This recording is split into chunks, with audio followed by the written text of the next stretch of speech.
Hey, what is up, everybody? We're about to do an Instagram live, and I'm gonna go ahead and invite Corona, and we are ready to go. So, this podcast is about suicide and purpose. Corona should be on here in a little while.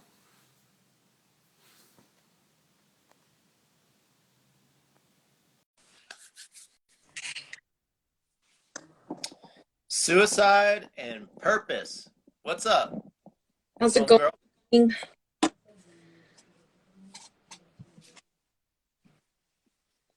Órale, bata. ¿Qué huele? Happy hump day, y'all. Yes. So, why was suicide on your mind and heart? Well, I think suicide is not something we typically talk about openly, right? And it's been on my mind recently with the unfortunate passing of Miss USA, who took her life at the beginning. Tell us a little about that story.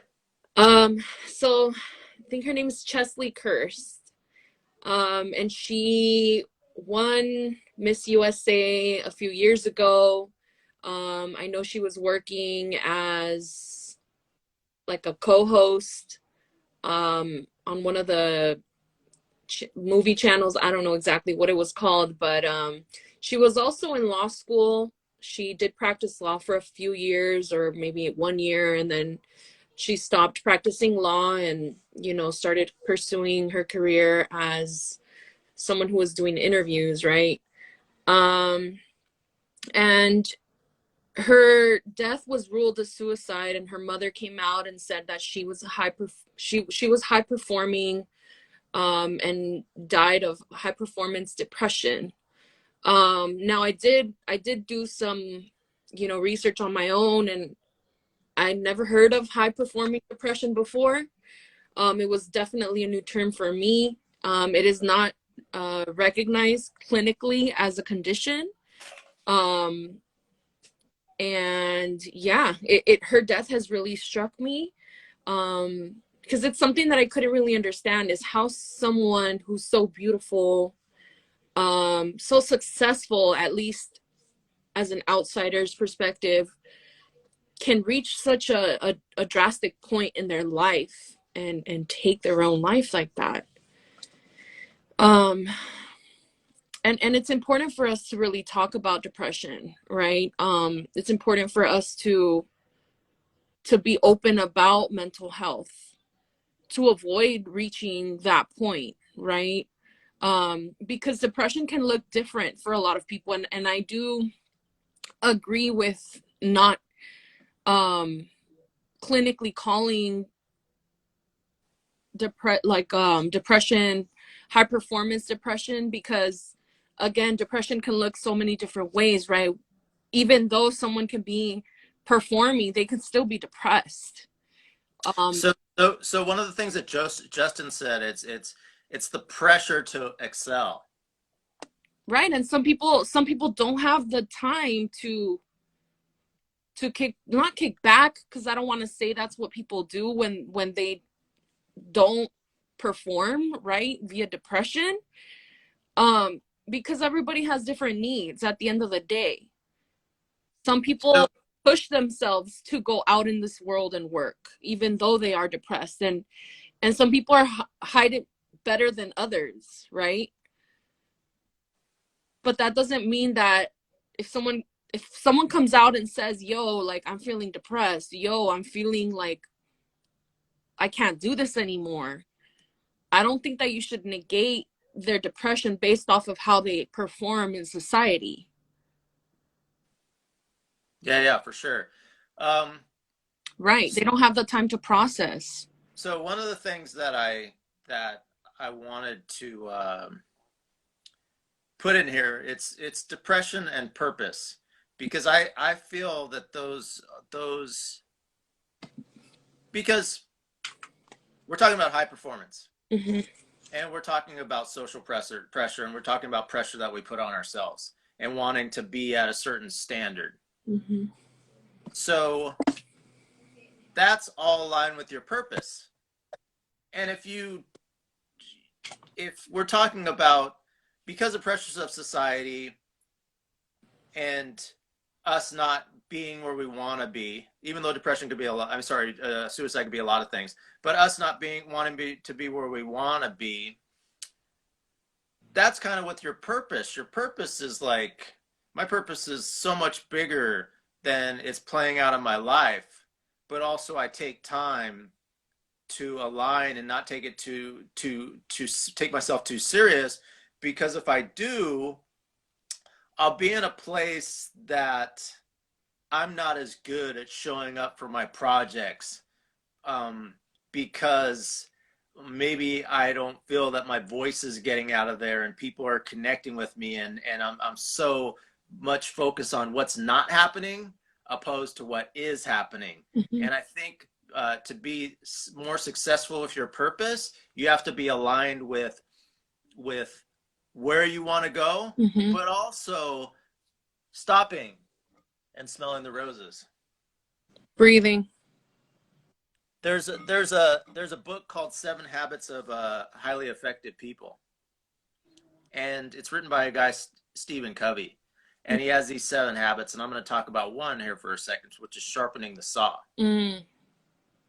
So let's imagine, and I don't want to talk about her too much, but because even some of the things I may say in this may sound a lot judgmental, but what I'm doing is I'm not talking to people that lost people from suicide necessarily when I'm doing that, or I'm not talking about people that have committed suicide and passing judgment. Mm. I'm talking about the people that haven't yet,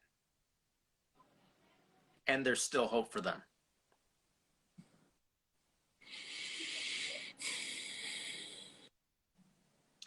So in Seven Habits of Highly People, he talks about sharpening the saw.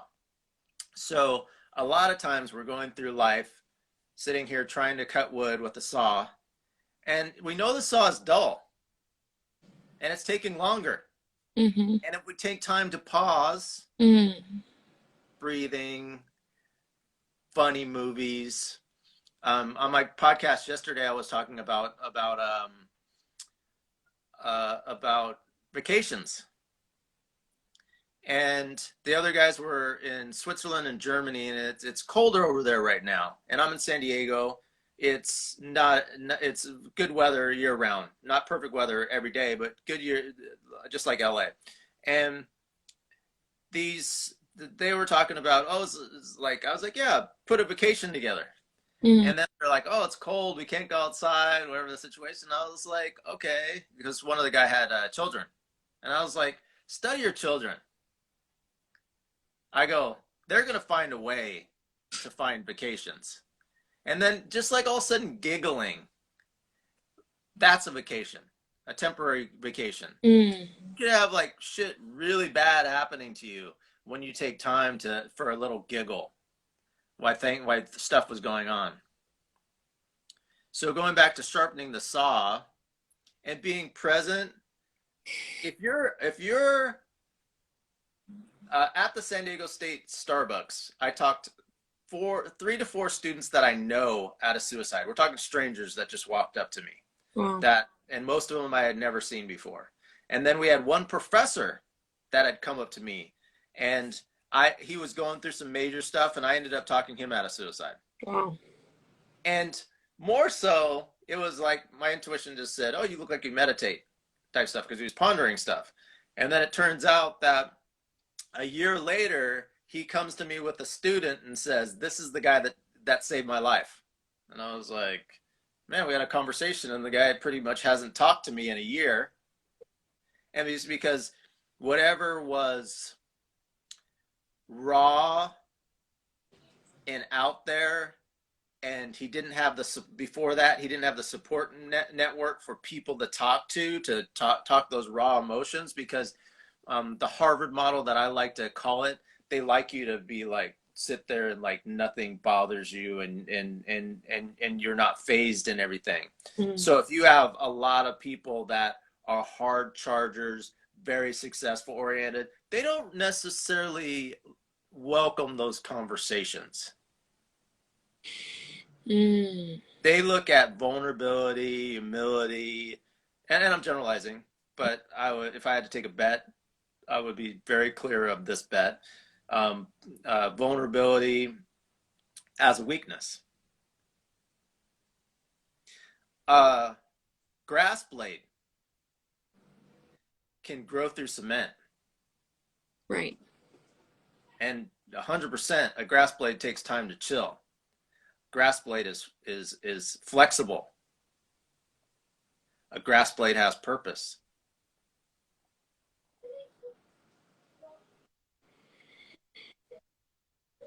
So I was born in Guam, and we got in a car accident when I was 4 months old, that we were knocked off of a cliff, and we were knocked off a cliff. We're not rolled down a cliff, but fell off a cliff, and we landed on bamboo. Bamboo is strong and flexible. Mm. And I believe that as we go through life, and if we have a purpose and we want to do great things in the world, it's good to be strong and flexible. And even if it's working for you professionally, like it was for her, you'll have more of an understanding of people.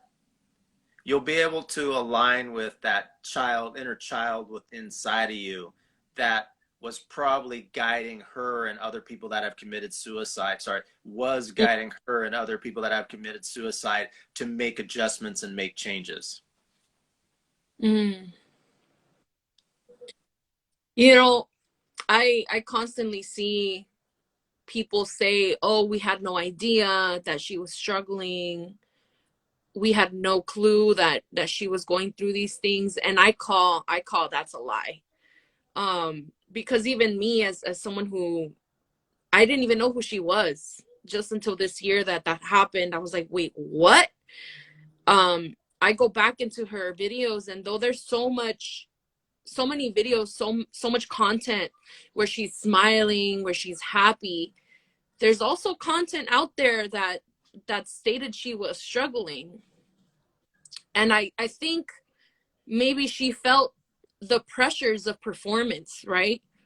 And maybe that's what kept her from being true, from being honest and tapping into her humility and her humanity ultimately, because she was too busy trying to put on a show for folks, trying to come off as this strong Black woman in society who made it to where she made it, when in reality she was really hurting. I mean, even she couldn't even say this to her mother, and her mother was her confidant. And I mean, it's important for us to live in our truth, to say, yo, hey, like, I'm struggling. And even asking people, because sometimes people you reach out to vent or to talk about your shit, sometimes they're struggling, and maybe you don't even know it, because they themselves might be putting on a farce, or maybe putting on a face of strength. So it's always important for us to check in also, even though we're carrying that pain. Tap into the other person and say, hey, like, I appreciate you, thank you for all of your love and support as a friend. I'm going through something that might be triggering or might cause a trigger. Can I talk to you about it? Because that's not something that we do. We're so used to putting it out there, releasing all our pain and our hurt, that sometimes we don't even tap into the other people who we're releasing things to. And that's something that I literally just kind of came into realization, is like, how often how often do we check in before we spill and say, yo, like, I'm going through something and it might trigger you. Can I talk about it?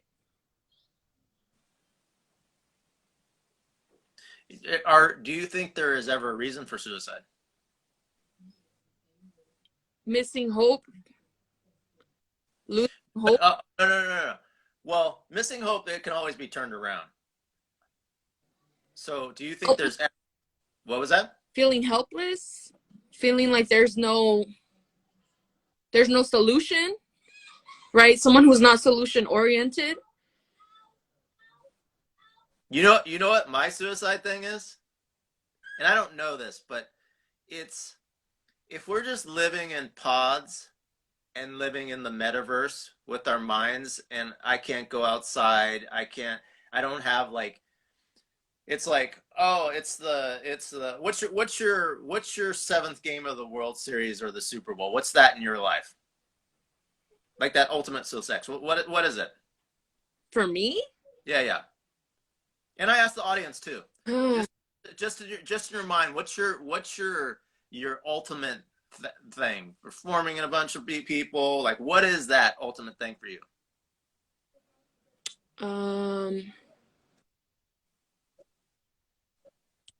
Isolation, fear of complete isolation. No. I said, what's your Super Bowl?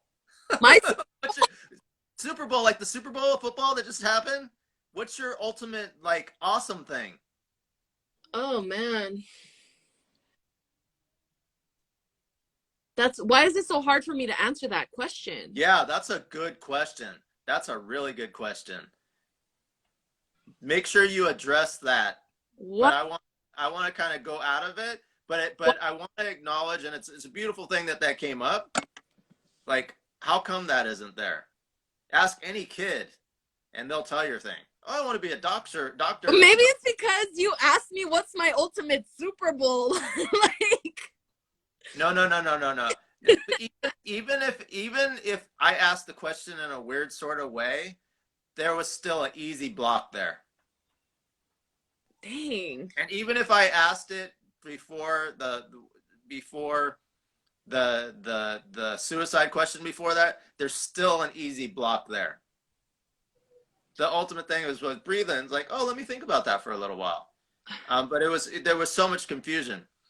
I think it's hiking for me. Number one album. Justin. Album. DJing. DJing in front of a big crowd. Hiking for me. Getting a beautiful day of sunlight. That's not a Super Bowl. Yes, it is. Okay, it can be. Okay, so but let me go back to the metaverse. Mountain, feeling like I'm on top of the world. But let me go back to the metaverse. Say let's go outside of you. Say somebody's is number one album. Let's take Tyree's example. Is the number one album. If in the metaverse you could create a life that every day, 7 times a day, you're creating the number one album, people don't acknowledge that that's going to create a lot of depression. Yeah. Because for one, it's not real. And if life's more of illusion than we think, we can all agree that the metaverse is going to be more than illusion than actual real life. So life's example of illusion. Mm-hmm. So going back to it, the bullshit that we don't like is part of the game. Like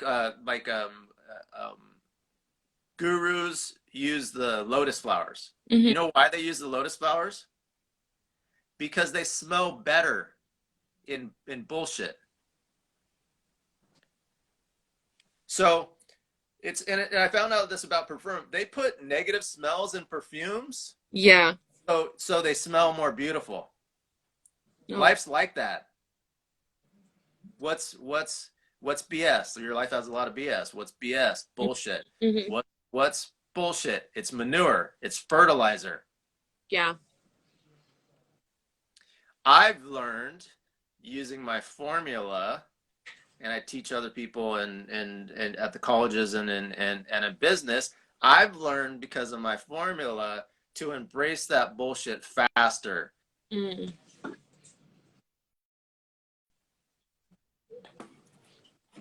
So somebody that is committing suicide could be on the verge of a serious breakthrough. But that stress, that angst, that like regular fucking I want to fucking do some fucking damage to myself and others can be a beautiful thing if you catch it. So I like to think about this. First, God whispers to you. It might be just like the wind blowing and it makes your head go this way and there's like, oh, I need to go talk to that person. Or something happens and then it gets louder and louder and louder and louder until it's too big. This is one thing that Tony Robbins said specifically that was very, very big. He said, kill the monster while it's little. Mm. A lot of us don't kill the monster while it's little. Yeah. Then the monster gets too big, then it's hard to control. And I'm not anti-medications as far as pharmaceuticals and everything, but what they do is they mask your depression. And your depression's still there, but it masks it. And even some people that are on some pharmaceuticals, the pharmaceutical gives them the confidence, like they were probably too insecure to commit suicide, and it gives them the confidence to follow through on. So it's important it's my practice is like a daily thing, not specific, but it's a daily thing, and a bunch of daily strategies that I've made part of my life that I really don't even have to think about them mostly. That I've hacked it into my nervous system to get back to that place. So in turn, we can say pharmaceuticals can be used as a tool to handle the pain, but definitely not a solution to healing that fear. It's not a sustainable solution. It's like a Band-Aid. Yeah. Okay. So there's always healthier ways to do that. And in organic chemistry, what they do is they go ahead and find like flower petals is something that cures cancer or whatever, or cures depression. And what they do is they find a way to create that into a pill. They mimic it. They mimic the structure. Yeah. And maybe at some day it'll be possible to get it 100%. And there's one thing about us being on our path, and then all of a sudden we have to go over here to learn something in order to get to that next level. And if we cover up our intuition with prescription medication, I'll even go cannabis on this. I mean, cannabis can be a pacifier 100% if you do it too much and you don't, and at the times that you're really supposed to sit through and put something in front of you, and you're always just having that pacifier there that you're not putting in front and being present. An example, a baby, the reason why I use a pacifier, a baby will cry, and all of a sudden the pacifier will be put in the baby's mouth, and then it'll stop crying. Why does the baby stop crying? Because of the pacifier. It distorts it, but the pain's still there. Yeah. The reason why the baby's still crying, then all of a sudden that stuff's bottled up, and you're 28, 38, 45, and you got all this stuff bottled up, and it's part of not who you truly are, but it's part of who you are at this point.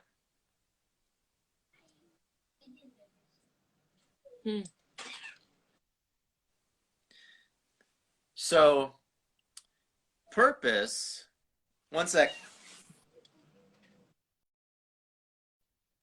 Just a real quick.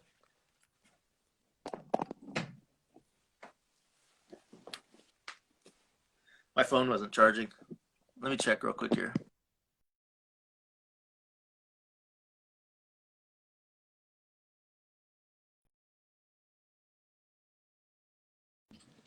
So, phone charging. That's a perfect example of like energy being sucked out from under you Yeah. and being depleted. Because who have you ever looked at your phone when all the energy's gone? It slows down. No, no, no. It's shut off. No energy. Oh, yeah? Doesn't it seem like it's a totally different thing? Oh yeah, it's useless. Like as much as we could complain that we're on these phones too much, a lot of different things. Yeah. This is amazing technology, and we're like cyborgs that can like if say you had a smartphone that for some reason it was attached to the future and you could just Google everything in the 80s, in the 1800s. Like people would think you're like crazy, like just crazy brilliant. You'd be the smartest person in the world. So we have all this stuff that we're aligned with, and most of us are using them in not powerful, impactful ways. This right here would be an example of a way that we're doing it in a positive, impactful way. But trust me, there's times that I'm on the phone too fucking much, and I've even see at the beginning of this year there was a quantum jump of how much I was on the phone. Um, uh, Let alone the content I'm doing and everything, and I don't feel that it's getting in the way to a certain extent, but I am concerned because one thing I know, me barefoot, getting sun and everything like that, is this unhealthy for me?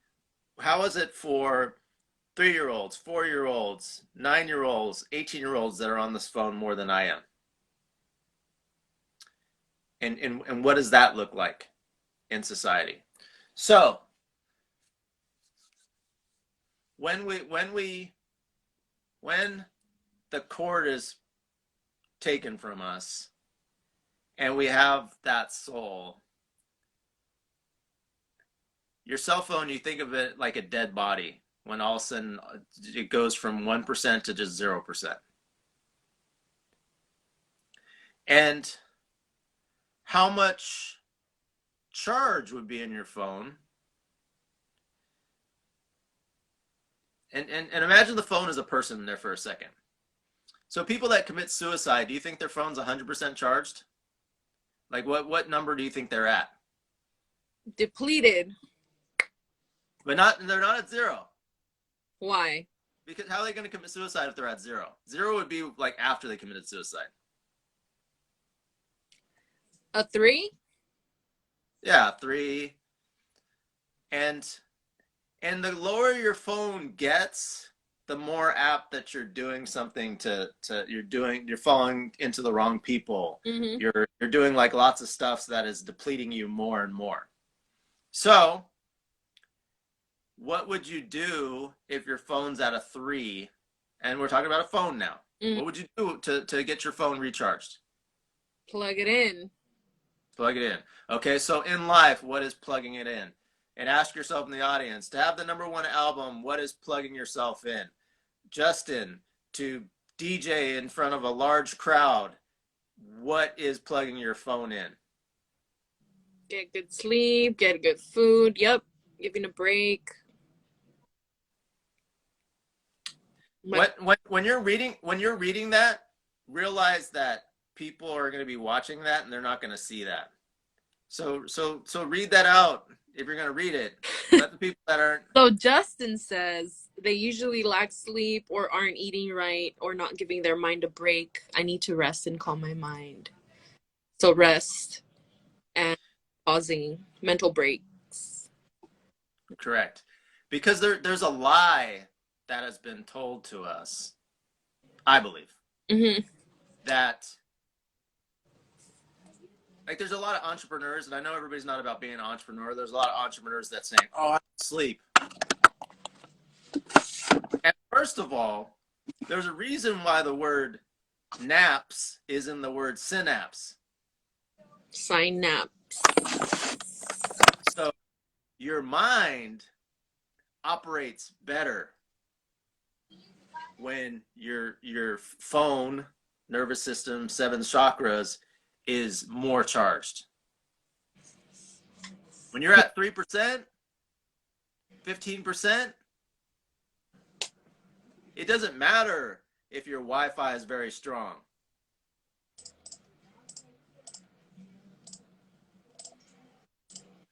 So we're talking about what we do, being out in nature, stopping and smelling the roses. I gave a ride to a passenger, I do Lyft, and I gave a ride to a passenger that I picked her up at her house, and I was driving her to her car that was a 3-minute ride away, and she was a college student. And her car was probably about 20 minutes. She would drive about 20 minutes after that.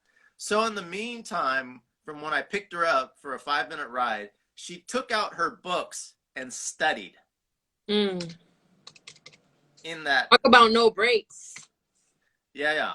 And I would understand more so cue cards if she had a test. I would understand if she had audio and she wanted to like put it in and she had like pre-recorded like her talking about the notes for the test. I would have understood that more. But that there's a thing, like I said, sharpening the saw. There's a thing that I've heard a lot of the students at UCSD, which it's very strongly driven. They've changed a lot since COVID. I've driven lots more, like SDSU students, I'm always driving them to parties. UCSD students, until like 1 year after COVID, that's when I started driving them to parties. Oh, wow.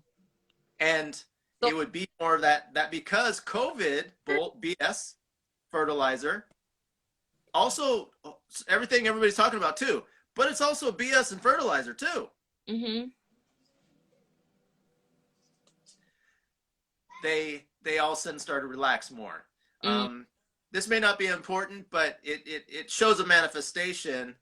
This one young lady said, yeah, there's all of a sudden good looking people at our school too, because and they're putting on makeup, dressing nicer and everything because of COVID. And we could go a lot of different things, because that's somebody feeling worthy of beauty. It's not necessarily beauty, but it's like all of a sudden like worthy of beauty. But it could also be people are insecure, so there could be a lot of shit going on there. But it's interesting that change. But before, in that mindset of when she had to study for this, they would have a saying, steel sharpens steel. So being around peers that are always pushing and everything like that, steel sharpens steel. Which, doing that a couple hours a day, 4 hours a day, even 8 hours a day, if you're balanced with spending time with your children, putting your phone away, watching funny, stupid movies, spending time just doing nothing, looking into your spouse's eyes, that type of stuff. Then steel sharpens steel is so much more powerful. But still sharpens steel 24/7, that's creating a lot of sparks. Sparks can be very powerful, or they can be totally crappy. But what you're doing is you're creating a formula for suicide.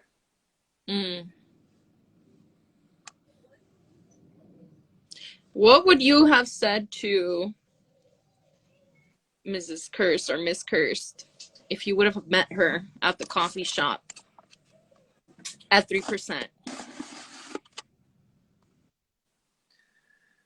So this is gonna, like, I'm saying this is gonna sound a little weird to people, but Hey. I should start off every sentence with that when I talk. You know that song, "Wish you would step back from the ledge, my friend." That song? Yeah. I walk by people in coffee shops and I hear that. And then I look around. I look around for who that is. Most of the time, I just sit by them without them even knowing and charge their phone.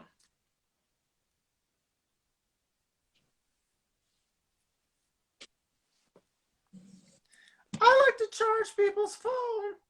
Mickey, I'm not talking like that.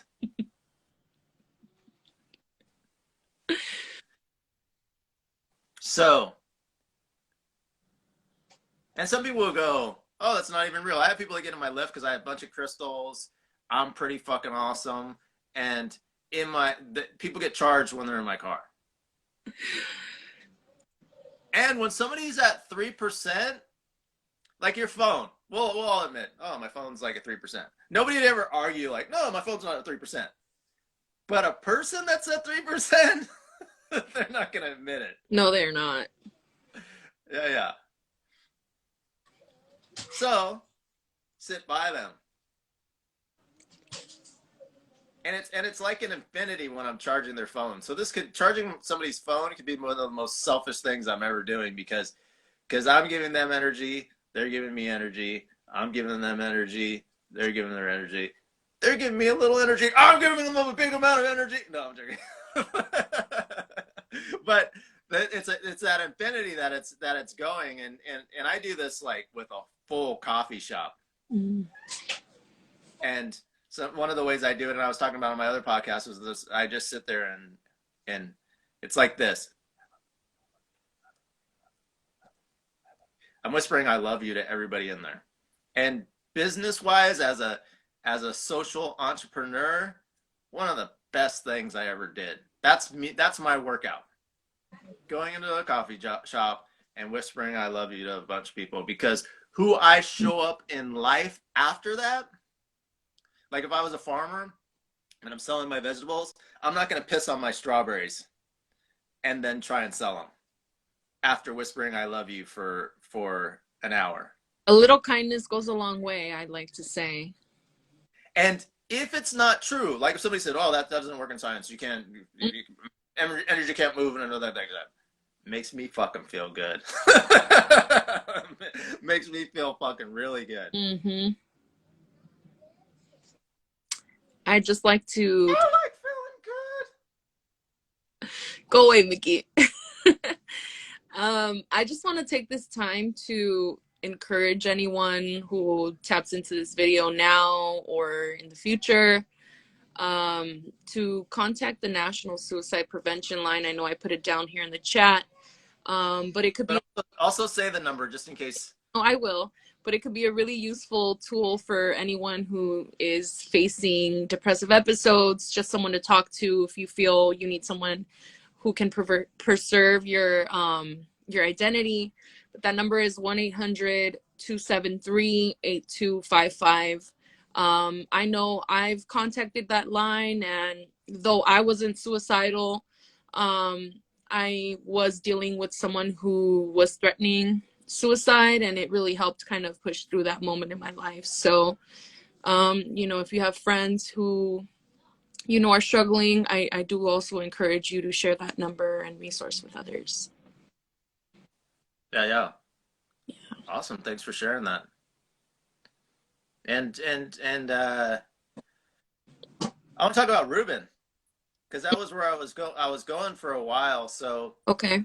And you probably don't remember this part, but not this podcast, but probably 2 weeks before Ruben, one of my friends, killed his 18-year-old daughter, Amy, who was a freaking angel. Like, I got excited about the future for the fact of this beautiful creation. And my friend Ruben that I went with to high school, Ruben killed himself, killed his 18-year-old daughter, and killed his ex-wife. And 2 weeks before that, with ego, I was bragging to Corona, and she probably doesn't remember that. I was like, oh yeah, nobody that's ever around me or any of my friends ever committed suicide. Because I'll be there and all that different stuff. So I don't believe that when you're helping somebody in suicide and talking about that that it's your fault that they committed suicide, unless it's a person that you're hazing. Like you called suicide prevention for this person. We won't get into specifics about that. Yeah. You were You weren't sitting there, oh, go ahead and fucking kill yourself. You weren't doing that. No, though everyone in my circle was encouraging me to do that. And in my gut, I didn't feel that was the right thing to do.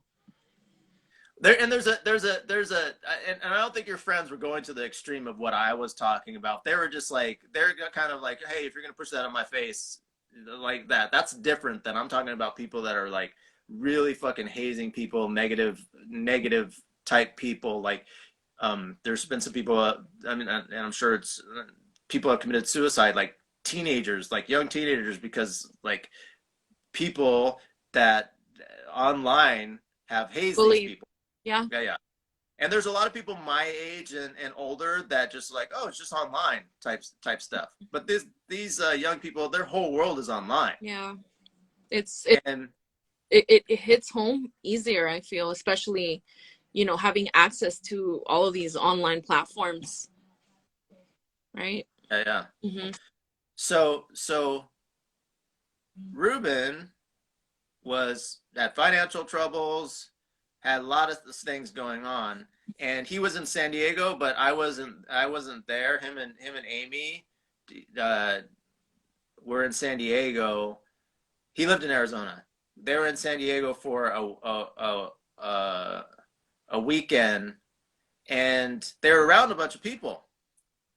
And even Ruben's best friend said, who was devastated, said all he had to do was say, I'm thinking of this.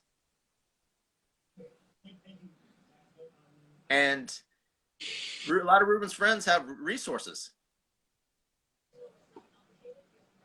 And there was too much of his image of how he wanted to be seen in the world. So I don't think Ruben, even though losing Amy was very hard for me, I don't think Ruben doing what he did was my fault. But we in communities can take ownership in creating a solution, even when something's not our fault. Yeah, I agree. And I'm not just doing it around the people I come across. I'm doing it to a group in Pakistan. Like, it'd probably take me for a long time to find Pakistan on a map. And I don't have any association except for their humans. And I believe they're my brothers and sisters in Pakistan. Mm-hmm. And I'm not putting a lot of money, $25 a week, and my time. But if you're in a sorority, if you're at a high school and you're a student, you don't have to wait till you have some degree. You're always in a position to connect with your friends and listen to them. And truth is, a lot of us are already doing this and we don't know it.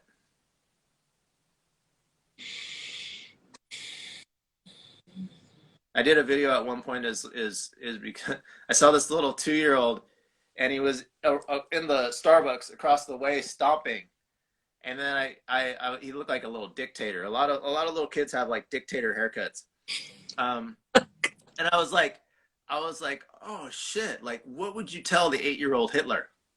What the fuck? Because the 8-year-old Hitler, like up until Ruben killed himself and his ex-wife and his daughter, he wasn't that person. I mean, probably his phone had to be lowly charged in order to get to that point to do it. But he didn't do anything that he couldn't walk back. So what I'm saying is, the 8-year-old Hitler isn't the Hitler we know. There was still hope for him. So the dictator that lives inside of you, I love that word, dictator. It sounds like something a gay guy would eat. Then you're going to be good. Don't say jokes like that. That's horrible. You're going to get canceled. You can't cancel me. I have Mickey privilege.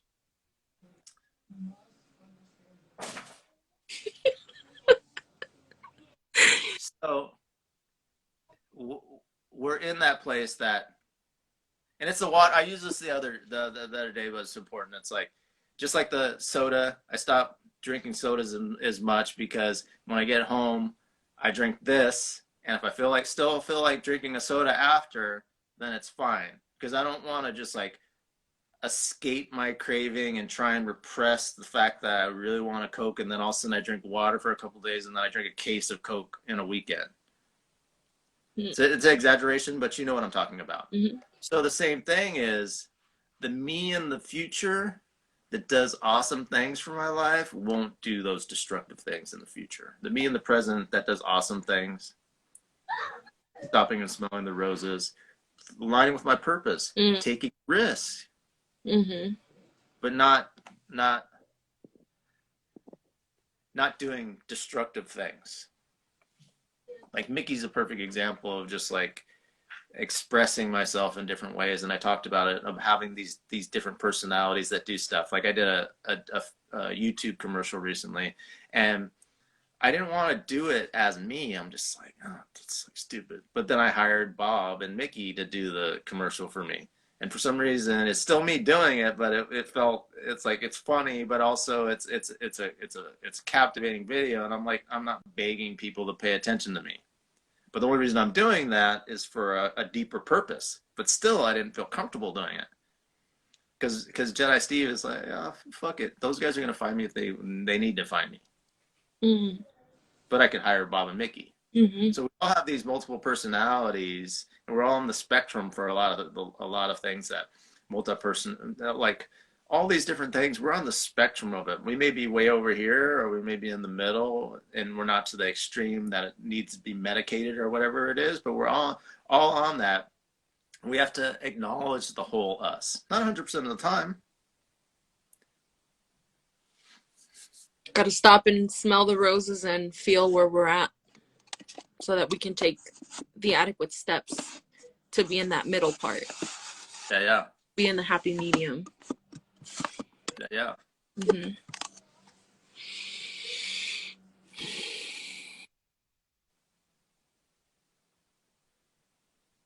I think this is good. Awesome. Have a good one. Thank you. Good job again. Peace. Good job.